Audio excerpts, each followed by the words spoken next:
Hello, എല്ലാവർക്കും എൻ്റെ പുതിയ വീഡിയോയിലേക്ക് സ്വാഗതം. നമുക്ക് കുറച്ച് മുളകച്ചാർ ഉണ്ടാക്കിയാലോ.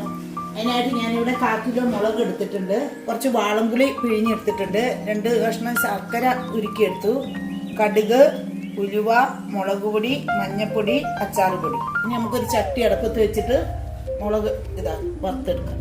ചട്ടി ചൂടായി വന്നിട്ടുണ്ട്, അതിലേക്ക് നമുക്ക് കുറച്ച് വെളിച്ചെണ്ണ ഒഴിച്ചു കൊടുക്കാം. അതിലേക്ക് നമുക്ക് കടുക് ഇട്ട് കൊടുത്തിട്ടുണ്ട്, അതിൻ്റെ കൂടെ കുറച്ച് ഉലുവയും കൂടി ഇട്ട് കൊടുക്കാം.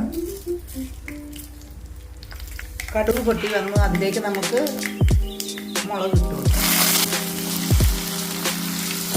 ഈ മുളക് ഇങ്ങനെ വാടി വരുമ്പോൾ ഇത് ചുങ്ങി വരും കേട്ടോ, അതുകൊണ്ടാണ് ഇത് മുറിക്കാതിട്ടേക്കുന്നത്. മുളക് ഒരുമാതിരി പൊങ്ങി വരുമ്പോഴത്തേനും നമുക്ക് അകത്തേക്ക് മുളക് പൊടി ഇട്ട് കൊടുക്കാം.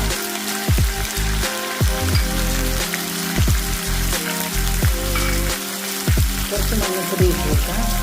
നമുക്കിതൊന്ന് ഇളക്കാം. മുളകൊക്കെ വാടി വന്നിട്ടുണ്ട്, അതിലേക്ക് നമുക്ക് പിഴിഞ്ഞ് വെച്ചിരുന്ന പൊടികൾ ഒഴിച്ച് കൊടുക്കാം.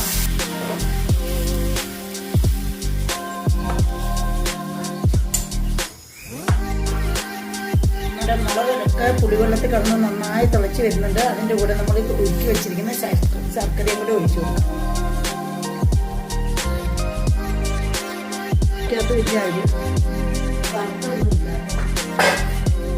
ഇതിൻ്റെ കൂടെ നമുക്ക് കുറച്ച് അച്ചാർ പൊടിയും കൂടി ഇട്ട് കൊടുക്കാം.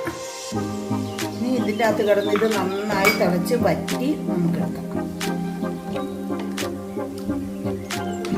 നമ്മുടെ മുളകച്ചാർ റെഡി ആയിട്ടുണ്ട്. എല്ലാവരും ഇത് വീട്ടിൽ ട്രൈ ചെയ്ത് നോക്കണം. അധികം പണിയൊന്നുമില്ല, പെട്ടെന്ന് ഉണ്ടാക്കാവുന്നതാണ്. നല്ല ടേസ്റ്റുമാണ്. കല്യാണ വീടുകളിലൊക്കെ നമുക്ക് കിട്ടുന്ന മുളകച്ചാർ ഇങ്ങനെയാണ്. അതുപോലെ എല്ലാവർക്കും എൻ്റെ വീഡിയോ ഇഷ്ടപ്പെടുവാണെങ്കിൽ എന്നെ ലൈക്ക് ചെയ്യണം, ഷെയർ ചെയ്യണം, സപ്പോർട്ട് ചെയ്യണം. Bye bye.